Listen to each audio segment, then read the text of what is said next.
Agora que já a gente está com todas as covas abertas, agora a gente vai para a próxima etapa, que é falar um pouco com relação à adubação, né? Então, antes do plantio definitivo da muda aqui na cova, a gente precisa fazer a adubação. A adubação aqui a gente vai estar fazendo com esterco curtido, né? Então, o esterco curtido, além de macronutrientes, ele fornece uma grande quantidade aí dos micronutrientes, que são nutrientes essenciais para as plantas. A gente vem sempre falando isso, dessa questão da quantidade de nutrientes que tem no solo, são nutrientes que são essenciais para o desenvolvimento da planta. E o esterco a gente vai encontrar grande parte deles, né? Principalmente os micros. Os micros, de modo geral, se a gente fizer uma boa adubação orgânica, a necessidade de complementar com micronutrientes basicamente inexistente, até mesmo na agricultura convencional, né? Exceto algumas plantas que apresentam aí uma maior necessidade daquele nutriente. Com relação à manga, além do esterco orgânico, a gente vai estar, além do esterco curtido, né, o esterco bovino, a gente também vai utilizar o fosfato natural, reativo, né? Qual é a composição, quais são os nutrientes que esse fosfato oferece, né? Vai disponibilizar. O fosfato, ele tem 28% na sua composição de fósforo, né? Então, a gente está numa região, e de modo geral, nossos solos aqui são bem deficientes em fósforo. O fósforo é um elemento essencial, principalmente no início do desenvolvimento das plantas. É ele que vai favorecer um bom enraizamento, né? Então, se tem bom enraizamento, tem bom pegamento e tem bom desenvolvimento da planta. Então, o fósforo é essencial, é um dos nutrientes que a gente precisa garantir ali para as plantas, principalmente na formação da planta, né? No início ali que vai se formar, que vai se estabelecer no campo. Então, na adubação de plantio, o ideal é sempre que a gente consiga colocar boas doses de fósforo. E por isso aqui, o fosfato natural. Né, um produto também recomendado aí para a agricultura orgânica, para quem trabalha aí com agroecologia, que é o caso aqui da EPA. E além do fósforo, né, aqui também tem o fornecimento de cálcio. O cálcio também, que é um elemento essencial para o desenvolvimento de manga, lembrando que é um dos nutrientes mais demandados pela cultura da manga, né, que é o cálcio. Né? Então, assim, em algumas variedades mesmo, quando esses teores de nutrientes, né, no caso aí do cálcio, estão baixos no solo, pode causar o colapso do fruto, né, que é muito comum na mangueira. Então, por isso, é o fosfato natural. E o esterco curtido, devido aí à grande diversidade de nutrientes. E aí a gente foca bastante nos micronutrientes, que são também nutrientes essenciais para o desenvolvimento da planta. Então, qual parte que a gente vai estar colocando aqui do solo, né? Como a gente iniciou lá no momento da abertura da cova, a gente falou com relação a essa separação do solo. E se vocês notarem, né, há uma diferenciação da cor do solo aqui, quando a gente fala que a maior quantidade de nutrientes está nos primeiros 20 centímetros do solo, né? Então, os primeiros 20 centímetros do solo têm uma coloração mais escura. Isso também se deve à maior quantidade de matéria orgânica, né, presente.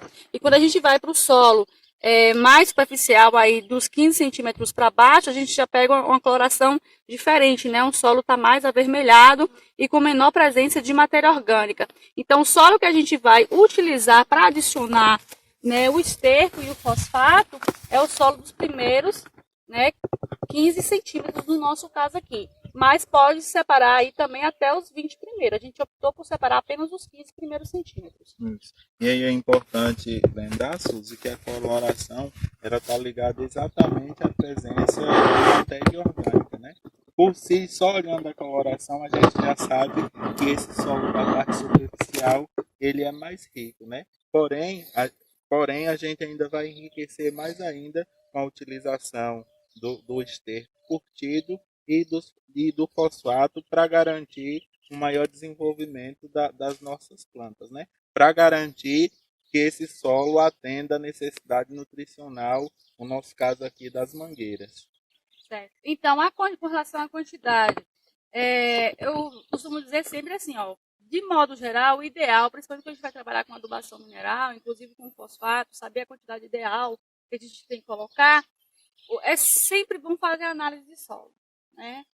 Muitos agricultores fazem análise de solo, tranquilo, tal, mas assim, gente, se a gente quer fazer agricultura com maior precisão, se a gente quiser ter maiores resultados no momento da colheita, né, quiser produzir mais, a gente precisa de uma análise de solo para a gente poder conhecer as propriedades, né, químicas ali, físicas e também químicas e físicas, né? Que aí assim, a gente vai saber o que tem de fato no solo e o que não tem. Então aqui a gente vai estar utilizando 250 gramas de fosfato natural e 10 quilos de esterco curtido, né, por cova. Por isso que a gente optou por separar somente os 15 primeiros centímetros, porque a gente vai ter uma boa quantidade de adubo orgânico, né, que é o esterco bovino curtido. Então a gente vai colocar aqui agora, a gente vai misturar esse solo junto ao adubo, e aí depois a gente mostra para vocês aqui o procedimento do plantio.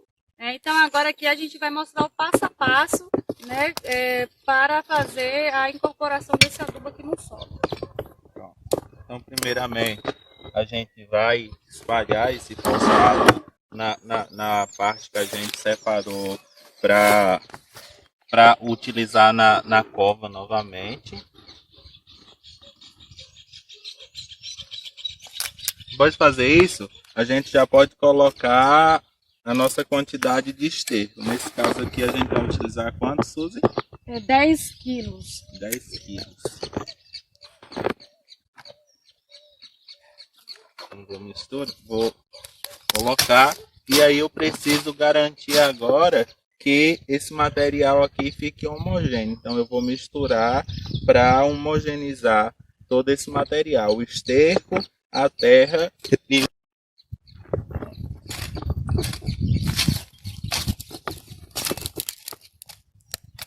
é importante também que nesse processo de mistura a gente vá fazendo o destorroamento da terra, né?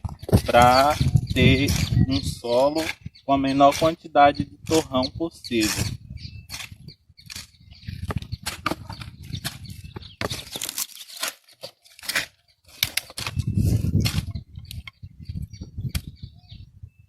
Então o nosso solo ele precisa ter mais ou menos esse aspecto. Aqui a gente já tem um pouco de dificuldade de separar o solo, o fosfato e o esterco, né? Eu só queria frisar, Tauan, pra gente, toda vez que for fazer o plantio de qualquer planta frutífera, mesmo de hortaliças, sempre priorizar, que a gente não pode obrigar, mas sempre vocês devem priorizar o uso de esterco curtido, né? Porque esse esterco aqui, essa quantidade, ela não é mais prejudicial para a planta. Imagina se a gente colocasse esses 10 quilos, seria um volume bem maior, porque o esterco é mais leve, porque o esterco é curtido, ele acaba tendo umidade, ele é um pouco mais pesado, então por isso os 10 quilos, né? E aí, assim, ele é totalmente benéfico. Ele sem curtir, ele é prejudicial para a planta. Primeiro, porque ali ele vai entrar em processo de decomposição, ele vai elevar a temperatura. E antes de decompor, quando o esterco eleva a temperatura, muitas vezes ali, se tiver algum micro-organismo que seja patogênico, né, ele, elevadas as temperaturas, ele acaba morrendo. Né? Então, o que ficar ali vai ser, posteriormente, vai ser micro-organismos benéficos para as plantas. E quando é sem curtir, a gente pode estar levando algum patógeno, por exemplo, lá para a planta, no esterco sem curtir. Né? E sem contar que esse aquecimento vai ser prejudicial também para as raízes e para a planta. Então, assim, a gente sempre priorizar, né, dar preferência para utilizar esterco curtido. Né? E como é que faz esterco curtido? A gente vai molhar, deixar um bom teor de umidade, nem para apertar e escorrer, nem para ficar solto, né? Ficar vestígios ali de esterco sem estar molhado, sem estar úmido. E aí a gente vai deixar esse material, né, por pelo menos aí 22 dias, 25 dias, né? Depende também de como é que está o clima. Se o esterco estiver numa sombra e com um bom teor de umidade, e o tempo estiver quente, então essa decomposição ela é mais rápida. Se a gente tiver em época mais fria, essa decomposição ela é mais lenta. Então o tempo aí acaba sendo variável, né? Não existe assim uma quantidade de dias, mas de 20 a 30 dias você consegue fazer aí com que acontece o processo aí de decomposição inicial, né, que é curtir o esterco. Isso. E se o produtor ele quiser maior qualidade desse adubo orgânico, ele pode utilizar também o composto, né? Com certeza. Que é um material de maior qualidade. De maior qualidade. Inclusive, a gente já fez a videoaula falando sobre o passo a passo aí de como se fazer a compostagem. O esterco, o esterco curtido, a gente tem apenas os nutrientes do esterco, né, bovino. Enquanto que quando a gente faz o composto, a gente enriquece isso com a diversidade de plantas e que são plantas que têm outros teores de nutrientes e que vai ser disponibilizado também junto. Então, assim, a gente fala, quando a gente pensa na quantidade de nutrientes do composto, ela é muito superior à só do esterco curtido. Então, no mínimo esterco curtido. Isso é o mínimo que a gente pede para fazer plantio de qualquer produção agrícola, esterco curtido, o mínimo. Agora, o ideal, composto sempre. Então, após fazer a mistura das nossas partes, né, o esterco com a terra e o fosfato, a gente vai colocar toda essa quantidade de material que a gente tem aqui agora, que podemos chamar até de substrato, né, dentro da cova e posteriormente fazer a abertura e o processo de plantio da muda.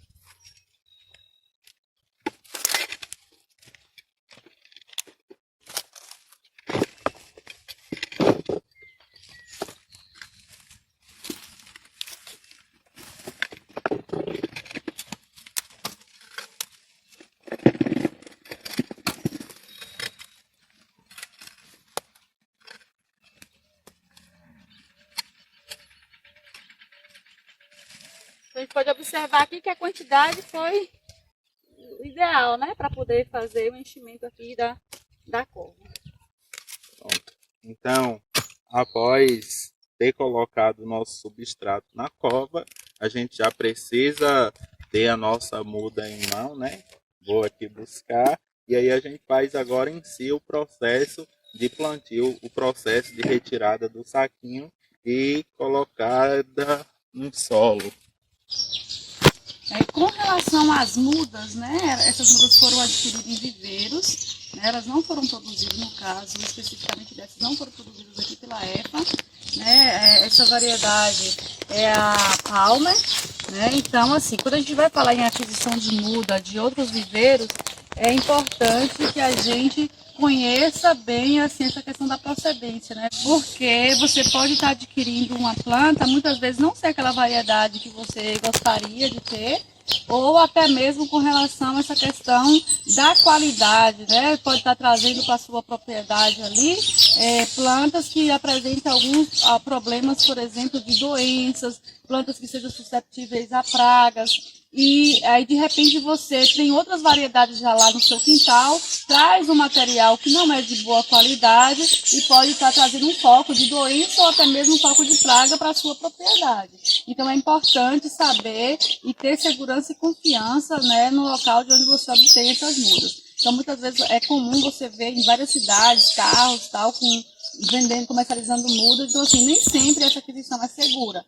Principalmente quando a gente fala de mudas, né, provenientes aí da enxertia. A gente já fez videoaula falando de enxertia, e aí, assim, se vocês já assistiram esses vídeos, vocês vão ver que a gente passa orientações após, né, fazendo enxerto, a gente passa algumas orientações com relação aí, por exemplo, a garantia de que aquela planta que vai se desenvolver foi do enxerto que você introduziu. Porque muitas vezes você pode introduzir um enxerto ali e pode morrer. E aí a planta que ficou, que foi o porta-enxerto, ele pode brotar. Então, assim, é comum você ver, chegar na casa dos agricultores e dizer assim, olha, eu comprei laranja, mas ele tem lá um limão. Então, foi o quê? No momento que ele comprou ali, ele, por não conhecer, ali nem era mais uma muda de enxerto, ali só estava o porta-enxerto que brotou e ele acabou adquirindo, né? Então, assim, é preciso ter essa garantia. Citros, goiaba, manga, enfim, qualquer planta enxertada, é importante que a gente conheça a procedência. Isso aí você trouxe uma questão muito importante, né?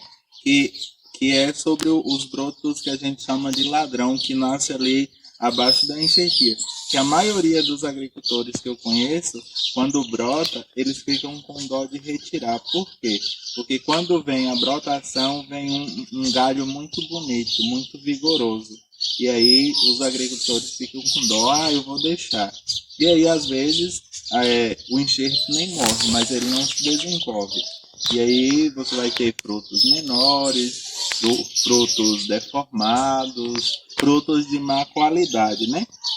E aí, no caso, quando a gente for adquirir as mudas, isso que Suzy traz é muito importante, adquirir de um viveirista idôneo e que a gente confia no trabalho, mas eu particularmente observo algumas questões. Eu prefiro ir comprar porque eu observo a muda. Se não me agradar, eu não compro, né? Uma primeira coisa que eu sempre observo, qualquer muda que eu vou comprar, é com relação às folhas. Se as folhas por baixo não tá pintada, não tem mofo, se não tem praga, às vezes as folhas elas estão todas queimadas. Se tiver, para mim já não serve, porque é sinal que pode ter algum problema, né? E aí se o agricultor, se o produtor for adquirir, ele precisa observar essas questões, né? Uma outra coisa que eu observo que é muito importante é com relação à enxertia. Eu preciso de garantia que essa enxertia ela já está totalmente pronta, que eu não vou ter mais problema com perda dela, né? Nesse caso aqui da manga, a gente percebe que já está bem cicatrizada, que já está bem fundida o porta-enxerto e o enxerto, né? Inclusive o desenvolvimento. E muitas das vezes, a depender da planta, o enxerto que a gente utiliza, ele já vai com seiva e ele acaba se desenvolvendo. E aí a planta, o porta-enxerto, passa pouca seiva, mas ele se desenvolve. E aí no decorrer do processo ele acaba morrendo. Então é preciso estar atento também a essas questões, né? Com relação ao período de aclimatação, né? Essas plantas chegaram aqui na EFA, sair do viveiro, então elas não podem sair do viveiro e no outro dia a gente chegar e já fazer o plantio. Porque as plantas, por exemplo, ela estava numa condição de clima diferente do que ela vai, né? Então, assim, ela estava dentro do viveiro, com cobertura, com proteção ali de no mínimo 50%, né? Não estava em pleno sol, o teor de umidade ali acaba criando um microclima, né? Então, assim, acaba não está recebendo nem a luz do sol diretamente e também a temperatura ali está diferente do que é levar para o campo. Então, por isso que é necessário, antes de ir para o campo, elas ficarem em pleno sol, né? E sem receber, você vai cessar a irrigação para dar um estresse, né, na planta. A gente fala que é o estresse hídrico aí, para quando ela for para o campo, aí ela vai receber todas as condições favoráveis e aí ela vai conseguir recuperar e desenvolver bem. Isso. E aí uma questão que eu sempre faço aqui, né?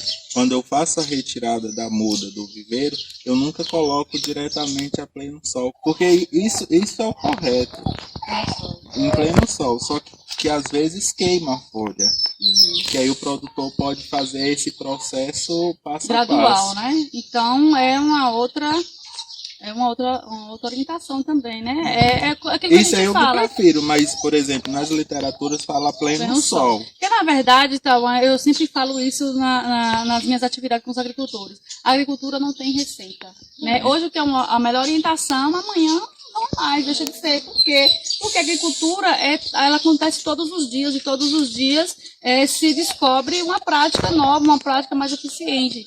Ou seja, então também tem essa opção de ficar pleno sol, 50% assim, tipo, vai pegar o sol, mas no período de pegar o sol vai pegar integral, né? Diferente, por exemplo, se fosse no viveiro, porque no viveiro ela fica o tempo todo pegando metade. No caso, como o Tawan fala, parte do tempo ela vai pegar um pouco de sombra e a outra parte é o sol pleno. E aí você trouxe, né, que sempre você fala isso nas suas videoaulas para os agricultores. Aqui eu falo para os estudantes, né, que é muito importante que todos nós conheçamos a teoria, o que a ciência diz, qual é a melhor forma, né? Mas a gente sabe que quando parte para a prática, nem sempre isso se aplica.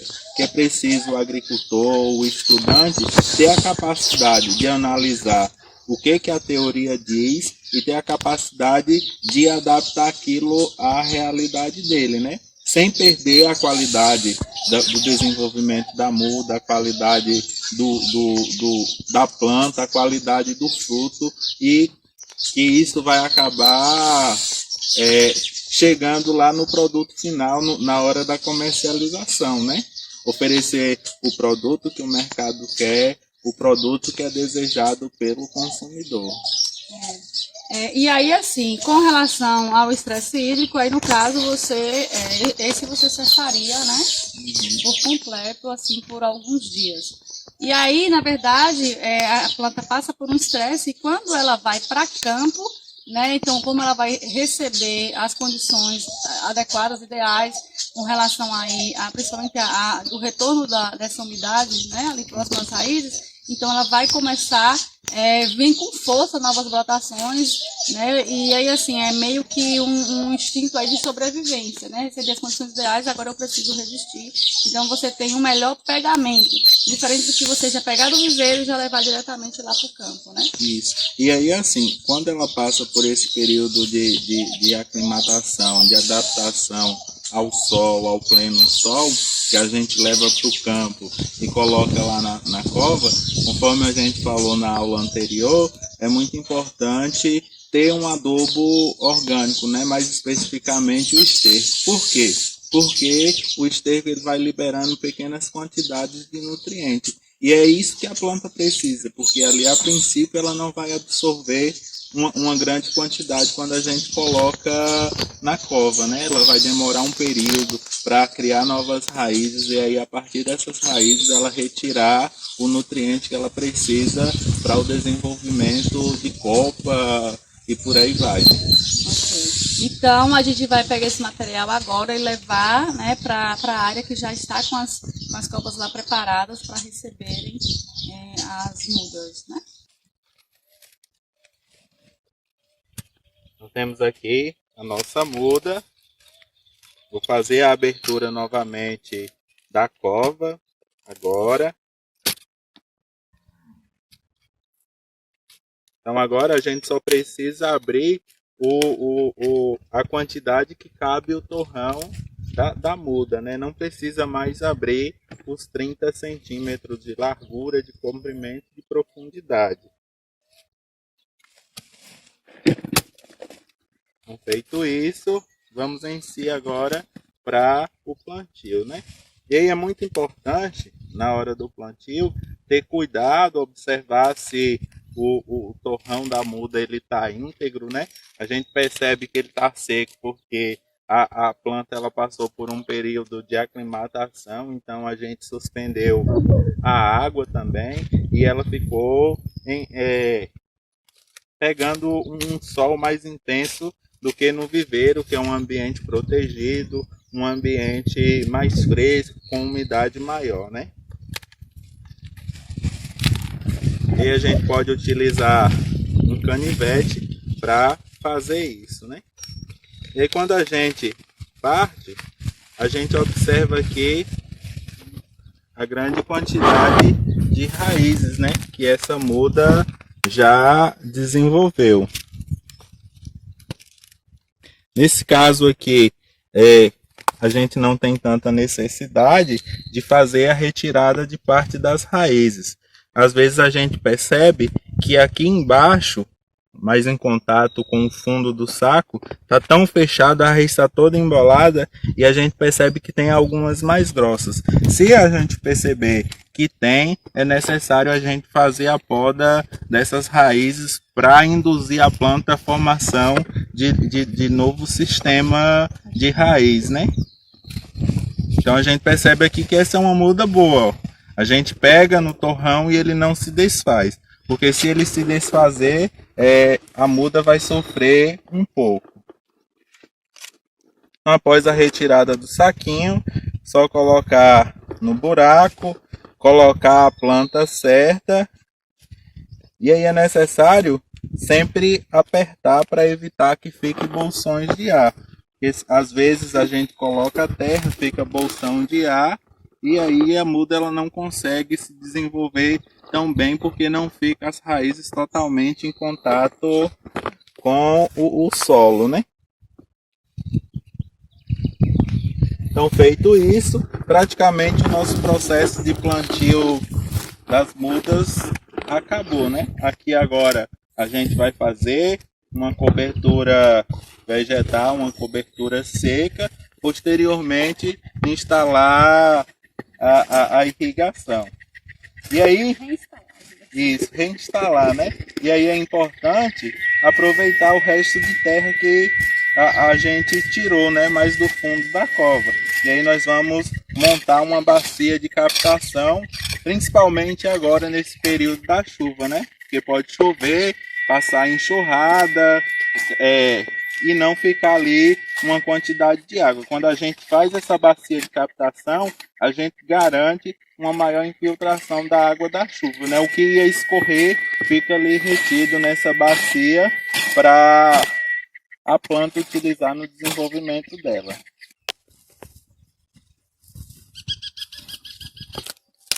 Pronto. Então agora a gente vai fazer a nossa cobertura vegetal, né? É importante sempre fazer essa cobertura para garantir a umidade da planta, né? Porque quando a gente faz essa cobertura, a gente evita que a água da irrigação ela evapore com facilidade e aí a gente vai economizar água da irrigação e garantir que essa muda ela fique úmida, que tenha água disponível ali para ela por maior tempo, né? Então, essa é mais uma videoaula tratando aí do tema sobre plantio de mudas frutíferas, né, de plantas frutíferas. Muito obrigada e até a próxima videoaula. A Terra à Distância é uma adaptação das atividades de assistência técnica e extensão rural do Bahia Produtiva, projeto do Governo do Estado da Bahia por meio da Secretaria de Desenvolvimento Rural do Estado, executado pela CAR, Companhia de Desenvolvimento e Ação Regional, com recursos provenientes de acordo de empréstimo com o Banco Mundial.